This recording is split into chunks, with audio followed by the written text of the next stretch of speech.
back to another video on the Dalmatia Untouched channel. Today I'm taking you to, as locals call it, the Island of Happiness.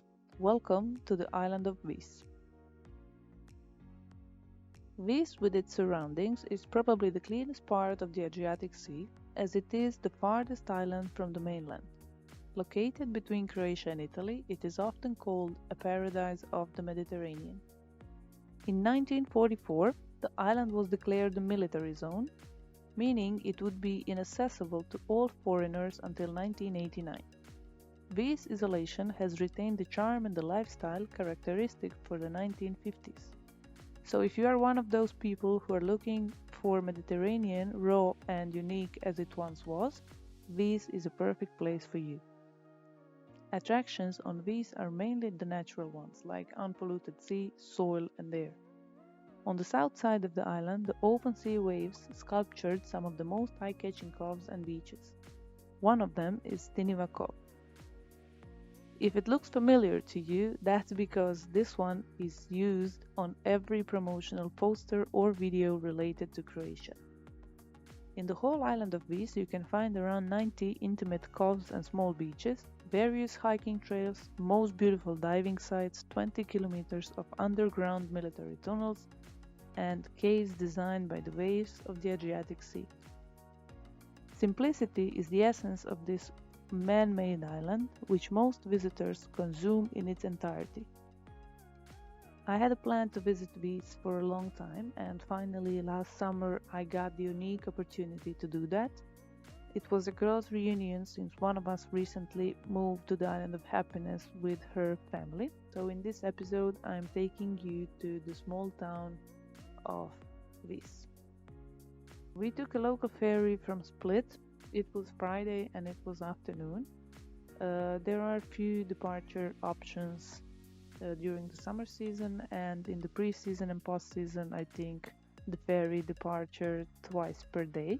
But you can always check it on their official website called Jadrolinija. I will leave the link in the video description.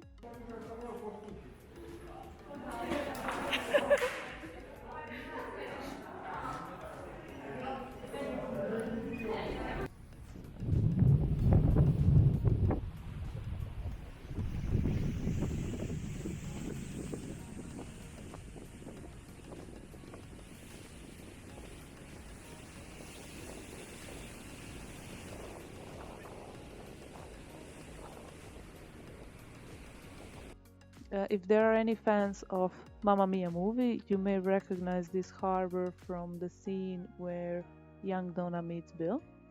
The port of Vis is located in the most southwestern part of the bay, as so it is protected from the influence of the open sea by the islet of Host and the peninsula of Prirova. This small town is a home to around 1700 inhabitants. This town was actually the first one mentioned in history, and the whole island has been named after it. It was called Issa, and it was founded by Greek colonists from Sicily in 4th century before Christ.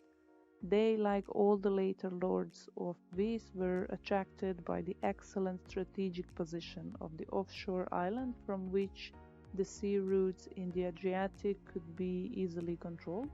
Ancient Issa developed as an urban and economic center of this part of the Adriatic and served as a base for the settlement of the Dalmatian mainland, functioning as a polis, which means it was city and state at the same time.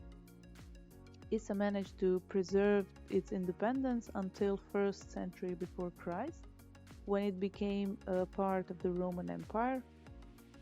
After that, Vis lost its meaning and only occasionally appears in medieval sources, sharing the fate of the rest of Dalmatia.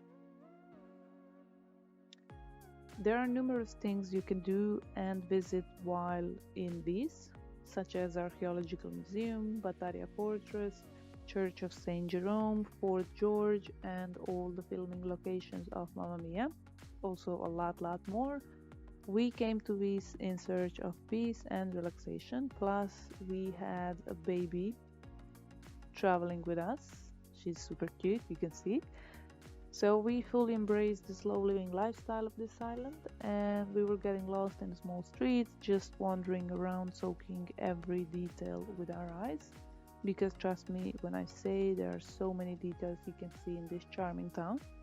I don't know how to explain it, but you feel like nothing can take you out of your balance, and the living is simply easy on this island.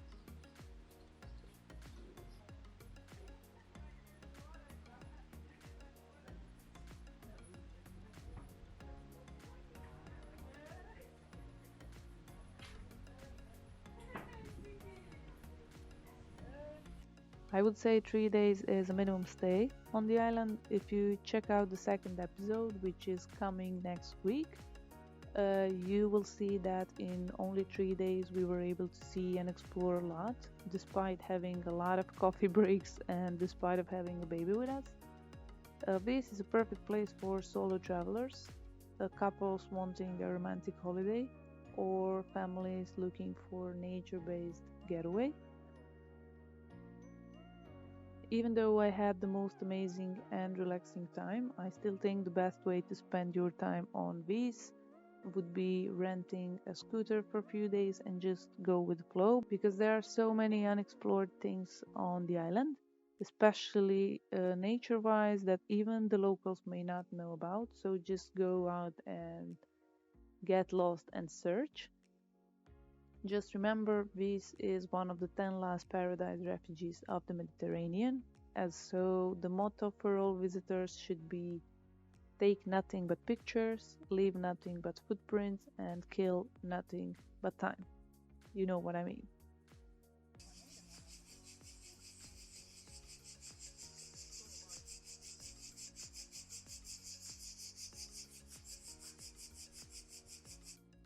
Thank you for watching the first episode about the island of Vis. If you liked this one, subscribe to our channel and don't miss the second episode, where I'm going to show you the second largest town on the island, and we are going underground. Also, if you want to support our work and hear more about the untouched parts of Dalmatia, hit that like button, follow us on social media, and stay tuned. I'll see you in the next episode.